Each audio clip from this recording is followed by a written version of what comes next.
कानपुर में भारतीय जनता पार्टी के प्रत्याशी रमेश अवस्थी ने नामांकन में सम्मिलित हुए लोगों में कई बड़े नेता स्टेज पर दिखे और एक एक करके अपने भाषण से नरेंद्र मोदी का विकास कार्य बताया। एकत्रित हुई जनता ने भाषण को ध्यान से सुना और रमेश अवस्थी को साधुवाद दिया, लेकिन इतनी भीड़ में कहीं पर विवाद भी दिखा और कहीं पर छुटपुट कहा सुनी भी दिखी। कानपुर के सांसद सत्यदेव पचौरी भी कार्यक्रम में शामिल होने आए, जबकि एक मीडिया वाले ने उनसे बात करने की कोशिश करी तो उन्होंने माइक में हाथ भी मार दिया और आगे चले गए। कुछ मुस्लिम समुदाय के लोग बीजेपी का झंडा लेकर मंच की तरफ बढ़े तो उन्हें मंच पर न आने के लिए आग्रह किया गया। वहीं कुछ नौजवान गर्म खून वाले गले में बीजेपी का झंडा डाले आपस में नोक-झोंक करते दिखे। क्या ऐसे ही देश का विकास होगा? यह एक विचार वाली बात है, क्योंकि नेता चाहे जैसा हो, जिस पार्टी का हो, अगर उसे पार्टी के कार्यकर्ता एक दूसरे का सहयोग और मान सम्मान करेंगे तभी देश आगे बढ़ेगा। यह विचार करने वाली बात है।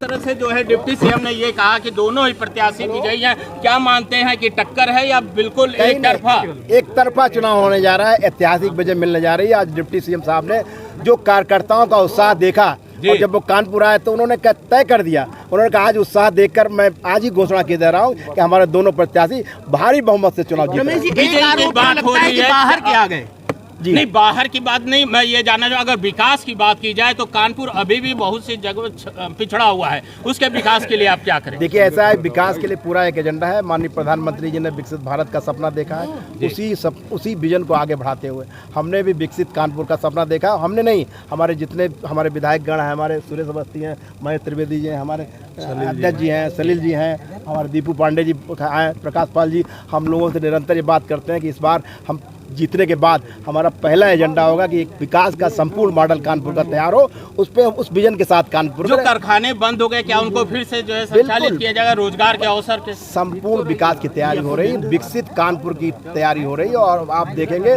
जो इसका पुराना गौरव और पुराना वैभव था ये लौटेगा, आपको आगे देखने को। रमेश, अभी उप मुख्यमंत्री जो कह गया उस पर पीडीए के आलोक मिश्रा जी भी भर के गए पर्चा, उन्होंने कहा मेरे यहाँ से कोई भी बाहर का व्यक्ति नहीं चुनाव लड़ने आया। ये आरोप क्यों लग रहा है आपसे? आपने पूछा नहीं कि मैंने पूछा, लेकिन आपका राहुल गांधी के लिए नहीं पूछा कि वो कहाँ के लड़ा, कि राहुल गांधी का क्या पलट है? देखिए ऐसा उसके लिए पलट है। हमारे तमाम पत्रकार साथी यहाँ खड़े हुए, लगभग 20 साल से हम आपके संपर्क में हैं, लगातार यहीं पे मैं रहता हूँ, यहीं मेरा मकान है, यहीं मेरा आधार कार्ड, यहीं मेरा वोटर, यहीं मेरे बच्चे पढ़े हुए हैं। तो फिर बाहरी की परिवार का क्या है? क्योंकि उनकी हताशा है, वो जान रहा है कि हम चुनाव हार चुके हैं, तो कोई मुद्दा नहीं है उनके पास। वो कह रहे गाय गंगा गौरी कहते हैं लेकिन करते नहीं हैं, और वो करते हैं।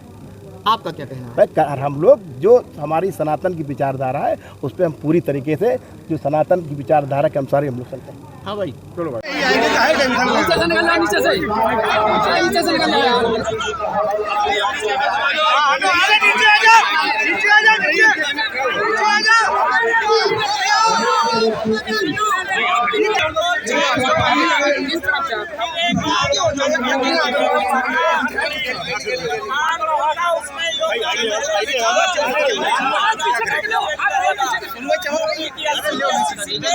भाजपा और